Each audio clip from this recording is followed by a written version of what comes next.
here. Another episode of Heavy in the Paint, Gerald Brown.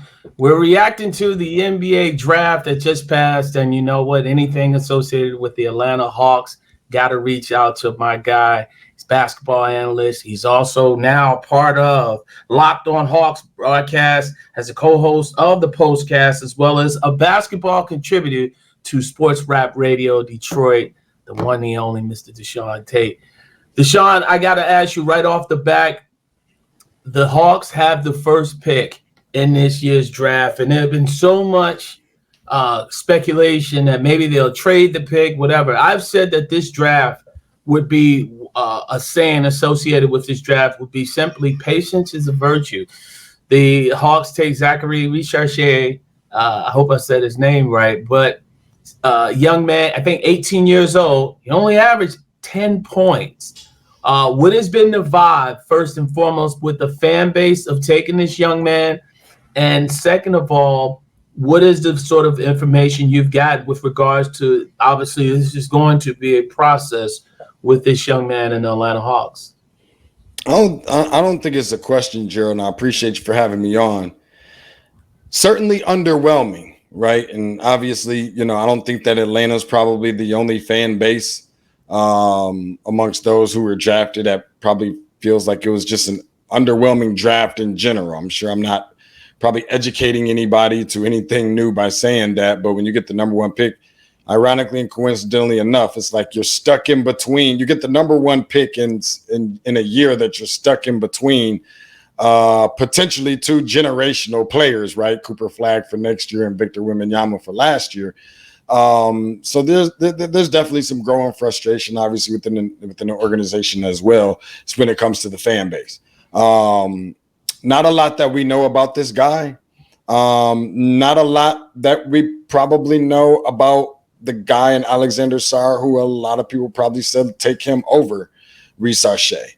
We understand that all the cute things are going to be spoken about in terms of the boxes that Risacher checks. We know that the Atlanta Hawks have been pretty much a terrible defensive team when it comes to efficiency amongst all the other analytical or things that, you could speak of.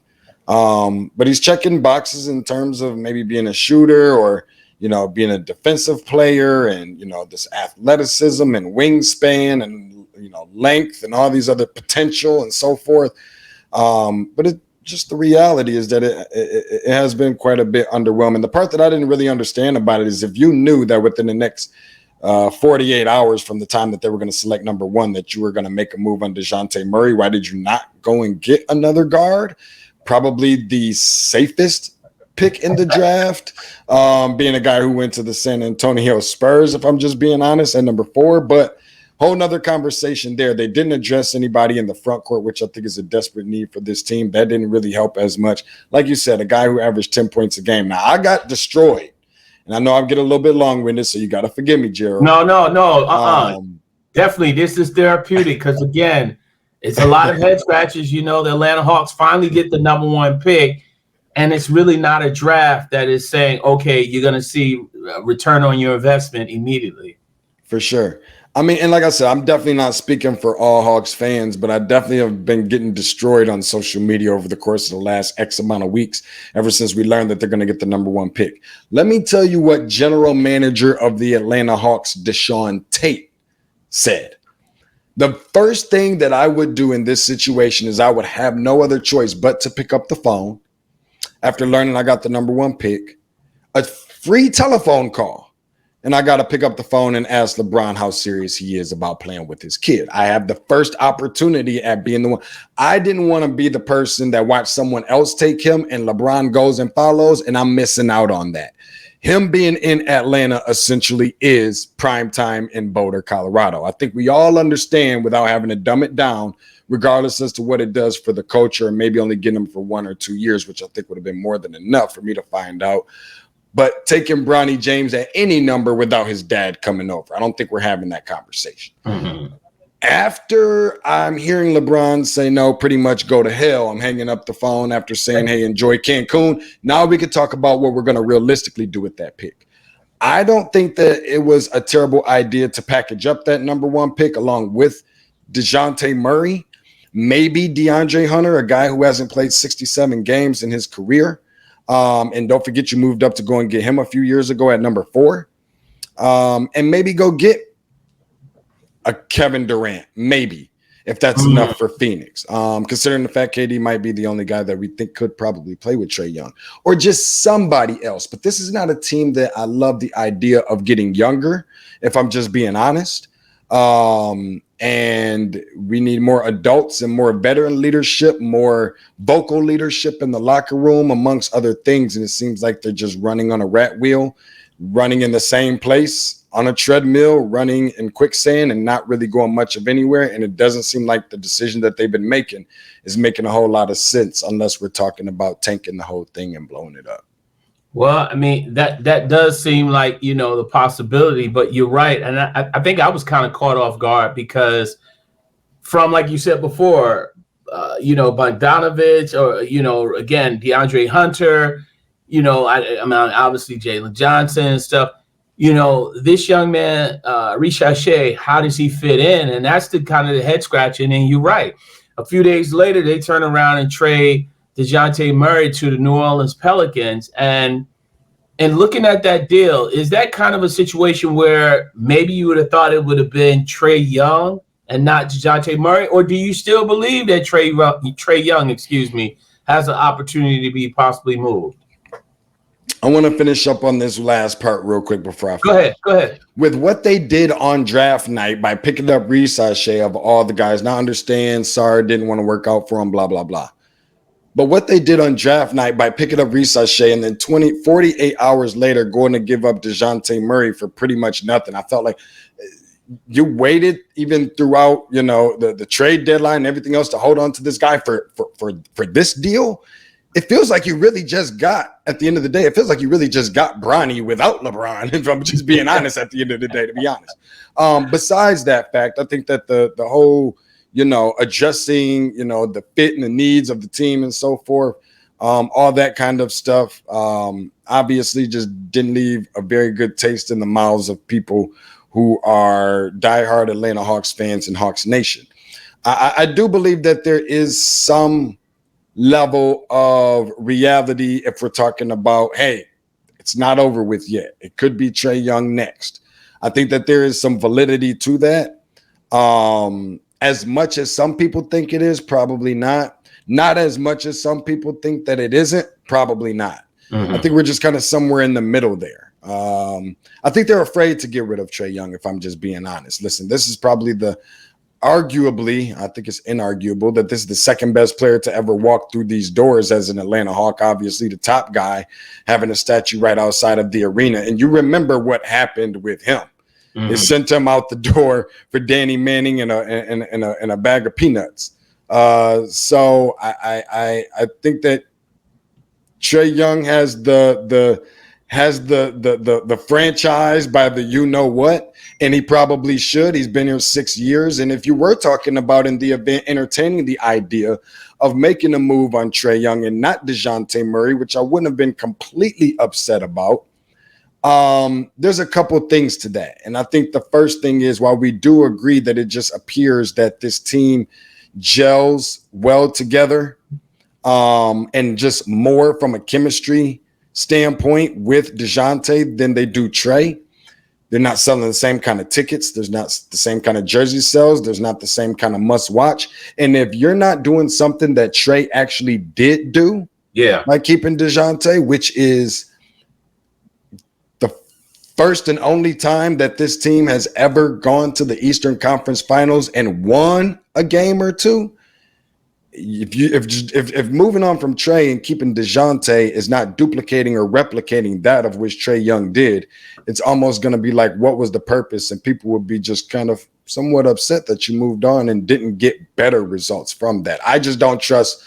I don't trust the front office, and I never have. And I think this is a big part behind why we probably won't see anything come out of free agency for the Hawks, because we never have, if you think about it. But we don't, it's like the blind leading the blind. Who's leading the way? Is it Tony Russell, the owner? How much emphasis does his wife and his son, who's 22 years old, who has a little piece in on this? Kyle Korver, Grant Hill, Steve Koonin, the CEO? How about Trae Young himself? By the way, we didn't even mention Landry Fields, for crying out loud. Dan Quinn, I'm sorry, Quinn Snyder. Hell, Dan Quinn for that matter, for crying out loud. All of these different things, I just don't trust that they were going to make the right decision if the right decision was in front of them on draft night. That being said, none of us knew who the right decision was anyway. I just don't get a good feeling, and honestly, it starts at the top. Yeah, I mean, I agree with you. I mean, even, I think Clint Capella is going to be entering his last year of a deal. So clearly he's going to probably be moved. But just looking at the landscape, I mean, you heard whispers that really there wasn't a market out there, surprisingly, for Trae Young, because he's one of those difficult players that, again, he's a guard. He needs the ball in his hands. And how much better do you make the team overall if you are that number one guy for this team? I want to ask you this, in your honest opinion, ever since that improbable run by the Hawks and that year when Nate McMillan took over for Lloyd Pierce and had this team get to the Eastern Conference Finals, they lose and really, again, had a great opportunity to get to the NBA Finals. And yet we saw this team in the following year, everybody that was owed money got paid, and the team never were able to recapture those moments. Do you think it's at this point now that they really should just blow this thing up and restart all over again and maybe tank for Cooper Flag? Or is it a situation where maybe bringing in another star and trying to build around those pieces that actually fit? I never thought DeJounte Murray, to be honest with you, fit with Trae Young in the backcourt. I just thought that was a recipe for disaster. But which direction do you think they should go? Yeah, that putting those guys together really kind of felt like the exact same reason why I said Charlotte takes Brandon Miller last year and not Scoot Henderson, because it just didn't feel like it made sense to put Scoot next to LaMelo Ball, right? Not because I don't think it will work to some degree, but I don't think that you can maximize or drain all the juice from the orange with both of those guys having great nights together very often, if ever at all. And that's something that I think that we saw. At this point, it looks like it's best to blow it up just because of the decisions, and they're giving me every reason to believe it. I don't like that idea, if I'm just being honest. I think that there's certain parts that just need to go, and there's certain parts that I think is okay to keep. I'm not sure that anybody on this team in this particular instance, if you're talking about what we are, that is irreplaceable, except for probably two guys. And that guy is Trae Young, and that guy is Jalen Johnson. And it's like everybody and anybody else can go. I mean, if you make a move on Clint Capella, is realistically Onyeka Okongwu ready to step up and be your primary permanent five? Probably not. And I honestly think that just, there's been instances where you're starting Garrison Matthews this year, late into the season when and I know guys were hurt or whatever, but, one or two games away from really being deciding factors as to whether they're going to get into the play-in or not. But you're starting Garrison Matthews and Vit Krejci, for crying out loud. This is a team that never upgraded its depth in terms of the talent pool coming off the bench. I think they had a couple Holiday brothers last year or something along those lines. I mean, it just wasn't. I think one of the mistakes that they made is they tried to keep the unit together instead of trying to move some pieces. You didn't really get anything. Obviously, the Cam Reddish thing didn't pan out well. I think people were more excited about Cam Reddish on draft night than they were about Risacher the other night, by the way. The Kevin Huerter thing, he ended up obviously moving on. Lou Williams didn't stick around much longer after that run either. So I think that they did make a pretty solid move, in which I feel like their arm was kind of twisted a little bit in terms of trying to go get the best thing to a star, closest thing to a star that they could. That was DeJounte. I don't think it was bad for trying it out, but it just clearly wasn't going to be a good fit. And I do understand with Trae Young's playing style, which I think he does kind of sometimes get a little bit of a bad rep for saying that it's not a winning style. I do, however, believe that I know that not everybody could probably play with Trey. However, he's playing as the same guy that you drafted him to be, and doing the things that you asked of him and doing those things well. Mama is not giving birth to people that's giving almost 30 and 10 every single night. Undersized, by the way. I do understand the frustrations, however, Gerald, that, Trey pulling up from the logo with 17 seconds still left on the shot clock, and you got guys over in the corner wide open doing jumping jacks, screaming, pass me the damn ball. I see all of those things. And so I've been an advocate for Trey for many years. I really have. And I've been watching the kid since he was 16. It almost looks like he hasn't really developed a whole lot, because this is the same looking guy that I saw at that time. I'll say this much.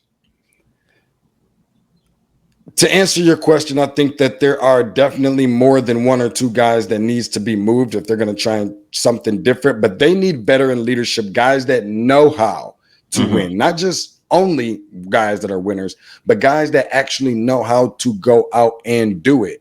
Last thing I will say is that when it comes to Trey, and I get it, they've taken a poll over who's the most overrated player in the league or the most disliked or whatever, what have you. A lot of fingers being pointed at him because of coaches and calling him coach killer that I don't necessarily agree with and are in love with. I think that as much as I do love the first coach, I think that he was essentially, unless he did something miraculous to overachieve, he was going to be a seat filler for whoever the next guy was, and got the opportunity for these guys to grow up a little bit.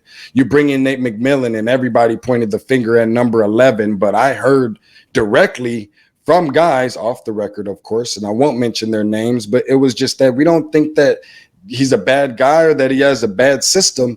It just wasn't fit for the team that we have on our roster currently constructed. But much like any quarterback, he's going to get the credit when they win, talking about Trey, and he's going to get the criticism when they lose. And I think that's what came of it. Yeah. And wrapping up, before I let you get on out of here, talk about what you want to see in this upcoming summer league, and perhaps maybe via free agency or make another trade. What would be some of the moves DeShaun Tate, the general manager, would make? I think you got to adjust. I mean, you got to get somebody. You got to make it feel like this mystery player at number 1 pick and a move for DeJounte for nothing was worth something. You got to go out there and get a guy. Is that player going to be Kevin Durant, Karl Anthony Towns, Brandon Ingram, whatever, what have you? Probably not. If that player was a Miles Bridges, I wouldn't be totally mad. If that player was a DeAndre Ayton, I wouldn't be totally mad. But you got to make some type of upgrade. Forget about just having complaints about there not being an upgrade to the roster as far as depth on the bench. You've got to have an upgrade in the starting lineup before anything. So I think that's the first thing. I just want to see them get older, but this isn't your young Hawks anymore that we're talking about. I want to see some guys not only get older, but play older, show that they have developed.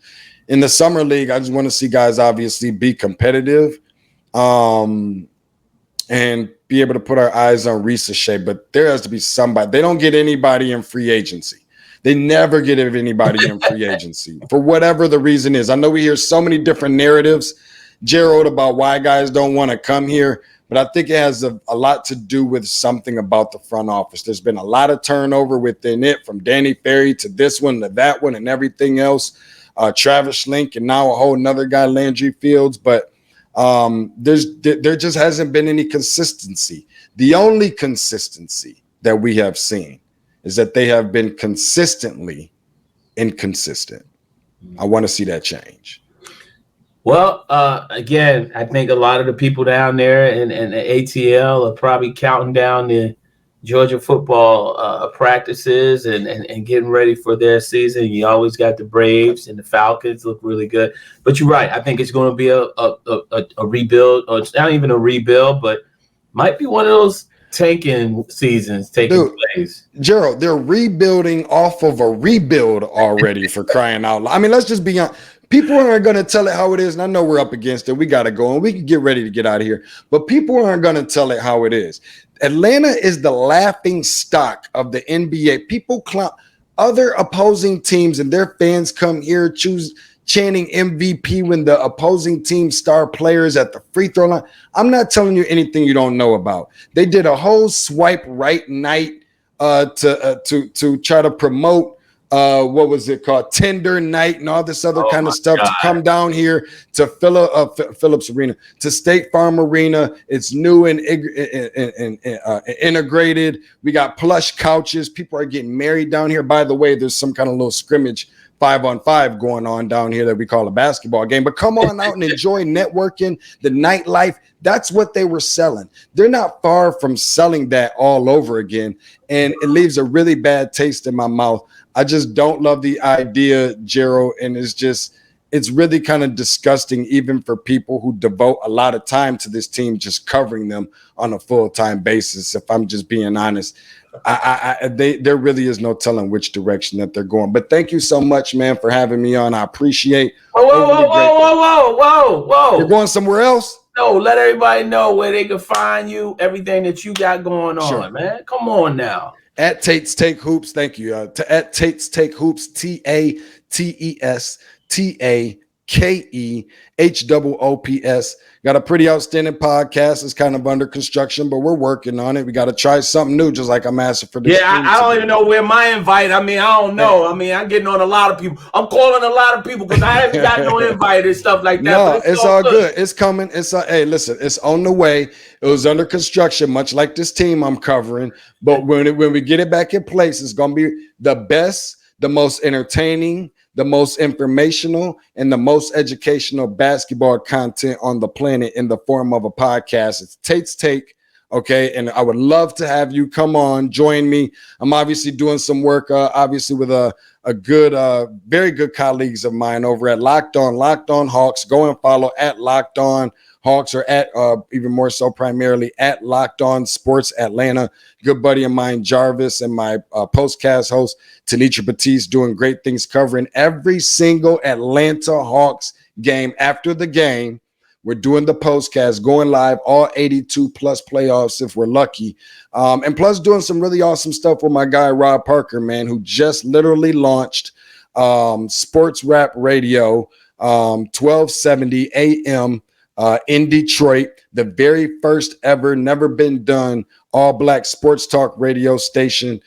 So assisting him in some ways in terms of being just whatever kind of basketball contributor, ambassador. I encourage people to check it out. So DeShaun Tate is everywhere, and I'm so glad to be right here in this space with you. Thanks for sharing it with me. Hey, man, I appreciate that. And shout out to Rob and stuff.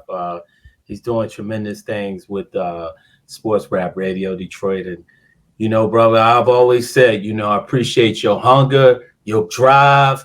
Continue, keep doing that. And you definitely got to come on to Sirius XM. I haven't forgotten about that. It's all good. Hit me up. Take your time. No. Because you know what? We got to talk when there's relevancy around the Atlanta Hawks. So we got to make sure we take a full advantage of this, because it's not that often, but you just never know. Patience is a virtue. That's the big thing that we're going to leave it with. Appreciate you, DeShaun Tate. Heavy in the paint.